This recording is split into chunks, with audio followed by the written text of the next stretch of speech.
Hello everyone, आप सभी का द बीएससी प्रिपरेशन पे स्वागत है। आज हम 14 फरवरी 2026 से बनने वाले सभी करंट अफेयर को कवर करेंगे। उससे पहले हम लास्ट क्लास का रिवीजन कर लेते हैं। लास्ट क्लास में हमने पढ़ा था कि इस देश की अध्यक्षता में पहली बार ब्रिक्स शेरपा मीटिंग 2026 संपन्न हुआ है। तो India simulated lunar habitat mission को पूरा करने वाले भारत के सबसे युवा एनालॉग एस्ट्रोनॉट कौन बने हैं? आदित्य पांड्या। साहित्य अकादमी और गाली अवार्ड से सम्मानित किस साहित्यकार का निधन हो गया है? तो कृष्ण कुमार तुर्का। भारत की पहली म्यूजिकल रोड किस राज्य में बनाया गया है? महाराष्ट्र। मेडागास्कर के समीप उष्णकटिबंधीय चक्रवात गेजनी का नामकरण किस देश के द्वारा किया गया है? मलावी। स्टैनफोर्ड यूनिवर्सिटी द्वारा जारी ग्लोबल एआई वाइब्रेंसी इंडेक्स 2026 में भारत किस स्थान पे है? तो थर्ड पे। फर्स्ट पे अमेरिका, सेकंड पे चाइना। हाल ही में भारत सरकार ने राष्ट्रगान से पहले राष्ट्रगीत के कितने छंद गाना अनिवार्य किया है? 6। T20 वर्ल्ड कप 2026 का पहला डबल सुपर ओवर मैच कौन सी टीम द्वारा जीता गया है? South Africa. फोर्ब्स के द्वारा जारी वार्षिक अमेरिका टॉप 25 फिलैंथ्रोपिस्ट में सबसे परोपकारी व्यक्ति कौन बने हैं? तो ये बने हैं वॉरेन बफेट। हिमाचल प्रदेश में आयोजित होने वाले ब्रज प्रहार अभ्यास भारत और किस देश के बीच संपन्न होता है? तो इंडिया और यूएसए के बीच। ये थे लास्ट क्लास के रिवीजन। अब शुरू करते हैं आज की क्लास को। पहला क्वेश्चन है, किस राज्य द्वारा मुख्यमंत्री कौशल विकास योजना की शुरुआत की गई है? ये दिल्ली गवर्नमेंट के द्वारा की गई है। तो ये जो है असंगठित क्षेत्र और खादी, हैंडलूम और कुटीर उद्योग के जो हजारों कारीगर हैं उनके लिए शुरू किया गया है। इस योजना के तहत उन्हें आधुनिक कौशल और डिजिटल बाजार तक पहुंच सकें, इसके लिए तरक्की की जाएगी। और इस योजना को दिल्ली खादी और ग्रामोद्योग बोर्ड के माध्यम से लागू किया जाएगा। दिल्ली से रिलेटेड फैक्ट देखें तो नरेंद्र मोदी जी द्वारा प्रधानमंत्री धन धान कृषि योजना और दलहन आत्मनिर्भर योजना की शुरुआत दिल्ली से की गई थी। नई दिल्ली में जो है अर्बन मोबिलिटी इंडिया कॉन्फ्रेंस का उद्घाटन भूपेंद्र यादव द्वारा किया गया था। 44 इंडिया इंटरनेशनल ट्रेड फेयर 2025 की शुरुआत दिल्ली में हुई थी। भारत का IGI पोर्ट देश का पहला स्मार्ट एयरपोर्ट बनेगा। वाटर पॉजिटिव एयरपोर्ट का दर्जा पाने वाला देश का पहला एयरपोर्ट भी इंदिरा गांधी इंटरनेशनल एयरपोर्ट बना था। नेका 2025 में दिल्ली के मेट्रो स्टेशन को बेस्ट परफॉर्मिंग यूनिट का पुरस्कार दिया गया था। विश्व पुस्तक मेला 2026 यहीं पे संपन्न हुआ था। और राष्ट्रपति भवन जो है वहाँ पे परमवीर दीर्घा का उद्घाटन किया गया था। इंडिया AI इम्पैक्ट समिट 2026 अभी इंडिया दिल्ली में ही संपन्न किया जा रहा है। और दिल्ली पुलिस के द्वारा साइबर अपराधियों के खिलाफ जो है ऑपरेशन साइबर हॉक 3.0 चलाया गया है। और दिल्ली गवर्नमेंट के द्वारा ही कल मैंने आपको पढ़ाया था कि लखपति बिटिया योजना शुरू की गई थी। नेक्स्ट क्वेश्चन है, किस देश के वैली ऑफ किंग्स में भारतीय भाषाओं के शिलालेख मिले हैं? तो इसका संबंध है इजिप्ट से। तो इजिप्ट मतलब मिस्र के प्रसिद्ध वैली ऑफ किंग्स में भारतीय भाषाओं के लगभग 30 शिलालेख मिले हैं, जिसमें मुख्य रूप से तमिल और प्राकृत शामिल है। ये खोज प्राचीन भारत और मिस्र के बीच लगभग 2000 साल पुराने व्यापारिक संबंधों का प्रमाण देते हैं। इसमें 6 रॉक कट कब्र मिले हैं, जिसमें 20 तमिल और 10 संस्कृत और प्राकृत के जो है शिलालेख मिले। इजिप्ट की बात करें तो ये अफ्रीका महाद्वीप का एक देश है, जिसकी सीमा इधर लीबिया, सूडान से लगती है। ठीक है। और यहाँ पे जो है सबसे पहले जो है मिस्र की जो दुनिया की सबसे लॉन्गेस्ट रिवर है नाइल रिवर जो है उसका संबंध जो है वो जो है इजिप्ट होते हुए ही आती है। लेकिन पहले उसका उद्गम देख लेते कहाँ से शुरू होती है। जो यहाँ पे है जो नील रिवर है ना, वो पहले जो है 2 नदियों से मिलकर बनती है। जो तंजानिया के पास यहाँ लेक विक्टोरिया देख रहे हैं, यहाँ से वाइट नील निकलती है। और इथियोपिया के पास जो है लेक टाना है, वहाँ से ब्लू नील निकलती है। और ये दोनों ही सूडान के पास खार्तूम में मिलते हैं और उसके बाद ये नाइल रिवर कहलाते हैं। और इस नाइल रिवर पे ही जो है लेक नासिर है, और इसी नाइल रिवर पे सबसे बड़ा डैम जो असवन डैम जो है ये बनाया गया है। और इसके थ्रू जो है होते हुए नाइल रिवर जो है यहाँ पे डेल्टा बनाते हुए मेडिटेरियन सी में आके गिर जाती है। इजिप्ट की बात करें तो इजिप्ट का जो सबसे बड़ा डेजर्ट है वो है वेस्टर्न डेजर्ट, और इसकी राजधानी है वो है कायरो।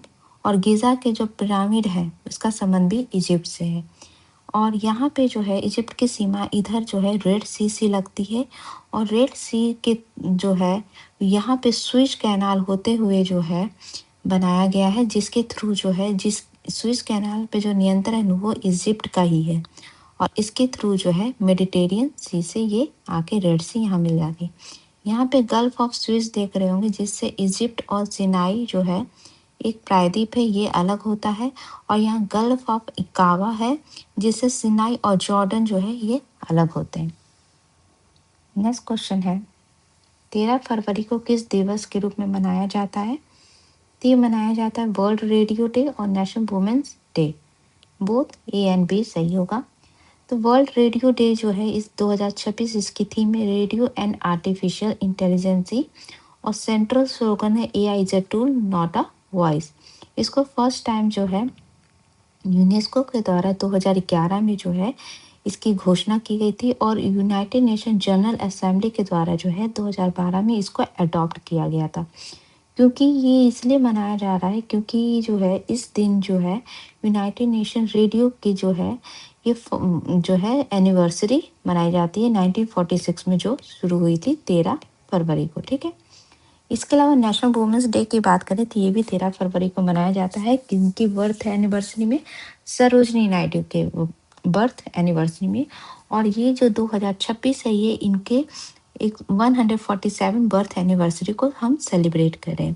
सरोजनी नायडू की बात करें तो इनको नाइटिंगेल ऑफ इंडिया या भारत कोकिला के नाम से भी जानते हैं, क्योंकि बहुत अच्छा पोइट्री लिखती थी।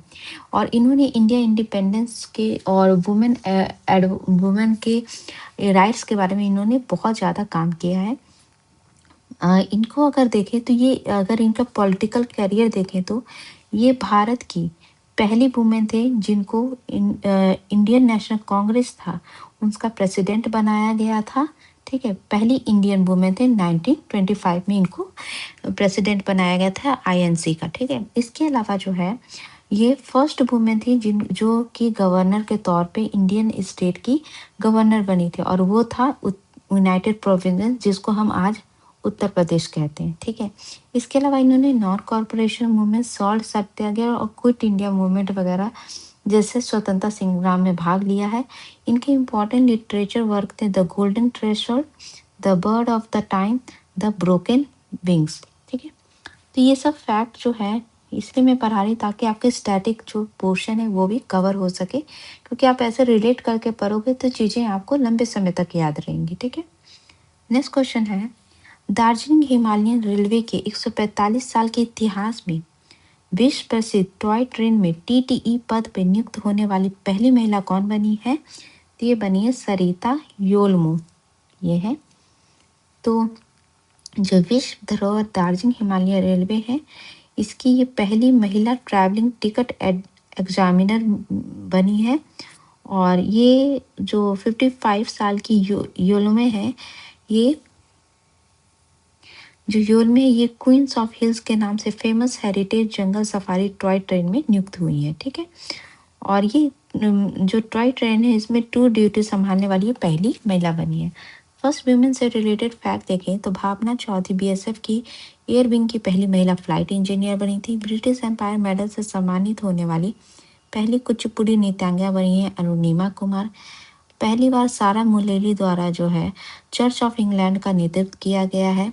साने ताकाइची जो है जापान की पहली महिला प्रधानमंत्री बनी है, और अभी इन्होंने फिर से ये इलेक्शन भी जीत लिया है।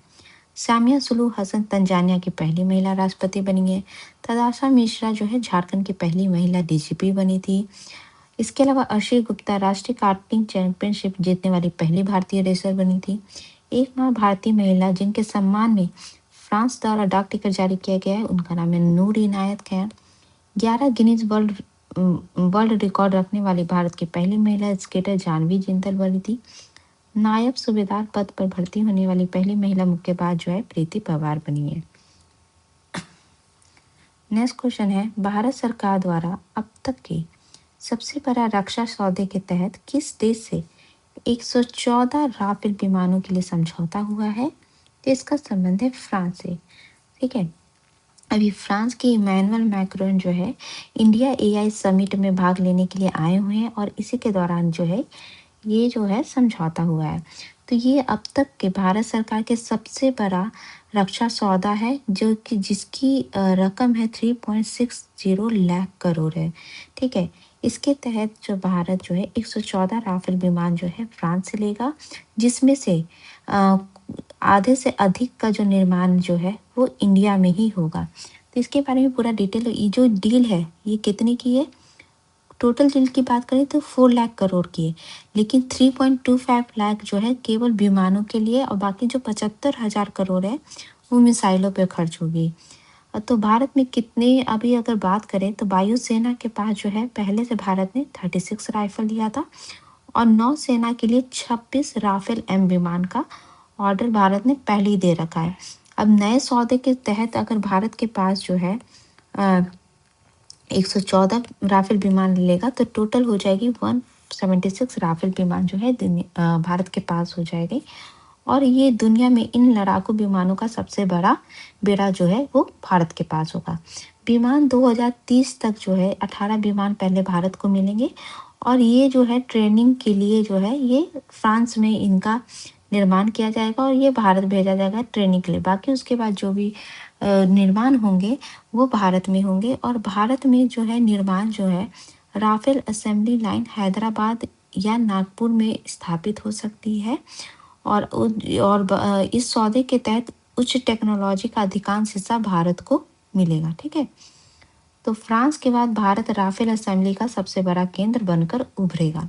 इसका निर्माण कौन करेगा? ये निर्माण कर रहा है Dassault Reliance aerospace limited assembly line लगाएगा।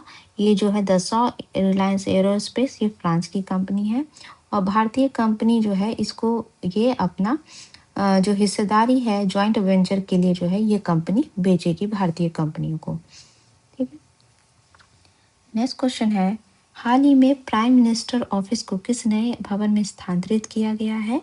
तो ये किया गया, इसका नाम है सेवा तीर्थ। तो नरेंद्र मोदी जी द्वारा जो है 13 फरवरी को जो है इसका जो है प्राइम मिनिस्टर ऑफिस को जो है जो कि पहले था 78 साल से जहां ऑफिस था वो था साउथ ब्लॉक ऑफ रायसेना हिल में, वहां से स्थानांतरित करके इसको सेवा तीर्थ में स्थानांतरित किया गया है। इस पीएमओ ऑफिस की बात करें सेवा तीर्थ की तो इसमें पीएमओ ऑफिस तो होगा, इसके अलावा जो है नेशनल सिक्योरिटी काउंसिल सेक्रेटेरिएट का भी ऑफिस होगा और कैबिनेट सेक्रेटेरिएट का भी ऑफिस होगा। ठीक है, इसका जो मोटो रखा गया वो रखा गया नागरिक देवो भव, जो कि दर्शाता है कि जो गवर्नमेंट है वो सिटीजन सेंट्रिक गवर्नमेंट है। ठीक है, इसकी बात करें तो ये जो है 95th एनिवर्सरी जो न्यू दिल्ली का है जिसके तहत जो है इन न्यू दिल्ली को कैपिटल घोषित किया गया था, फॉर्मल इनॉग्रेशन किया गया था 1931 में, उसकी एनिवर्सरी को ये सेलिब्रेट कर रहा है।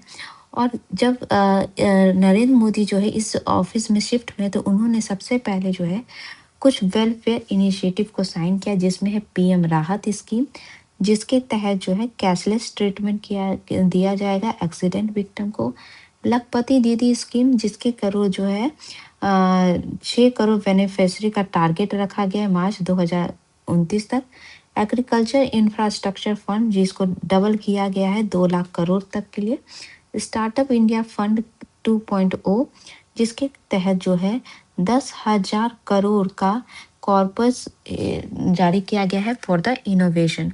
जो पहले ऑफिस था साउथ ब्लॉक ऑफ रायसेना हिल, इसका क्या होगा? इसको स्थानांतरित किया जाएगा यूके यूक्रेन भारत संग्रहालय में, जो कि वर्ल्ड का लार्जेस्ट पब्लिक म्यूजियम बनाया जाएगा इसको। ठीक है, नेक्स्ट क्वेश्चन है, हाल ही में दूरदर्शन के मशहूर समाचार वाचिका का निधन हो गया। उनका नाम क्या है? उनका नाम है सरला माहेश्वरी। ये बहुत प्रसिद्ध थी और इनका भी निधन हो गया है। नेक्स्ट क्वेश्चन है, किस अंतर्राष्ट्रीय संगठन द्वारा आर्कटिक सेनेटरी नामक आर्कटिक मिशन की शुरुआत की गई है? ये शुरुआत की गई है NATO, North Atlantic Treaty Organisation के द्वारा, जो कि यूरोप के लगभग सारे देशों का कहें तो एक जो है संगठन है। ठीक है, तो इनके द्वारा ही शुरू किया गया है। क्यों? ताकि आर्कटिक क्षेत्र है उसमें सुरक्षा बढ़ाने और सदस्य देशों के बीच समन्वय मजबूत करने के लिए ये आर्कटिक सेंट्री नामक एक नए मिशन की शुरुआत की गई है। ठीक है, क्योंकि ये जो रूस और चाइना की जो सैन्य उपस्थिति और महत्वाकांक्षी जो बढ़ रही है उसका मुकाबला करने के लिए पहल शुरू की गई है। इसका जो है शुभारंभ नाटो के जो महासचिव है मार्क रूटे के द्वारा की गई है और पहली बार आर्कटिक की सभी गतिविधियों को जो है ये एकल कमान के तहत लाया जाएगा ताकि सुरक्षा खामियां जो है उसको बेहतर ढंग से पूरा किया जा सके। ये मिशन जमीन, हवा, समुद्र तीनों क्षेत्र में सक्रिय रहेगा और ये इसके थ्रू मतलब क्या है कि जितने भी अलग अलग कंट्री जो अपने अपने मिशन चलाते हैं या सैन्य अभ्यास चलाते हैं उनको सबको एक कंबाइंड फॉर्म में किया जाएगा। तो इसमें जैसे कि डेनमार्क के द्वारा जैसे आर्कटिक एंडोरेंस अभियान चलाया जाता है या नॉर्वे के द्वारा कोल्ड रिस्पॉन्स अभियान चलाया जाता है, ये सबको एक इसमें शामिल किया जाएगा। ठीक है, और ये कदम उठाया गया है क्योंकि देखा जाए तो राजनीतिक तरीके से, क्योंकि राष्ट्रपति डोनाल्ड ट्रंप और जो नाटो का जो रिलेशन थोड़ा डगमगाया है उसी को तनाव को देखते हुए इस तरीके का पहल चलाया गया है।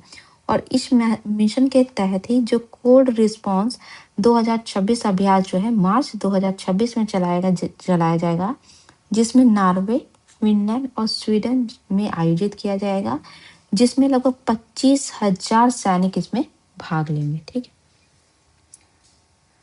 नेक्स्ट क्वेश्चन है, दिल्ली में आयोजित भारत बोधन एआई कॉन्क्लेव 2026 का उद्घाटन किस केंद्रीय मंत्री द्वारा किया गया? तो ये कौन है? तो ये है हमारे केंद्रीय शिक्षा मंत्री धर्मेंद्र प्रधान के द्वारा। और ये जो भारत बोधन एआई कॉन्क्लेव जो है ये शुरू किया गया है, इसके तहत भारत के शिक्षा क्षेत्र में एआई के भविष्य को आकार देने के लिए ये जो है इवेंट ऑर्गेनाइज किया गया था, जो कि भारत मंडपम नई दिल्ली में आयोजित हुआ है। इसका उद्देश्य है कि जो है भारत को जो है प्रभावी उपयोग के लिए एआई एडुटेक स्टैक विकसित करना है इंडिया में। इसके तहत जो है मुख्य 4 क्षेत्रों पे जो है इस इवेंट में ध्यान दिया जाएगा इंडिया के द्वारा आगे एआई के क्षेत्र में, स्कूली शिक्षा में, उच्च शिक्षा में, कौशल विकास और कार्यबल के लिए, एआई अनुसंधान और गहन प्रौद्योगिकी के लिए जो है एआई का यूज किया जाएगा। इसके तहत ही जो केंद्रीय शिक्षा मंत्री धर्मेंद्र प्रधान है, इन्होंने शिक्षा में नवाचार को बढ़ावा देने के लिए सेंटर ऑफ एक्सीलेंस और नए एआई कार्यक्रम का भी शुभारंभ किया है। इसके अलावा जो है लखनऊ के एक यूनिवर्सिटी में जो है इनके द्वारा जो है एआई से रिलेटेड जो है जो शिक्षा पाठ्यक्रम जैसे हम ग्रेजुएशन और ये सब करते हैं उसी तरीके से एआई का कोर्स भी जो है लागू किया गया है। नेक्स्ट क्वेश्चन है, किस राज्य के सौंदला गांव के द्वारा खुद को जाति मुक्त घोषित किया गया है? तो इसका संबंध है महाराष्ट्र से।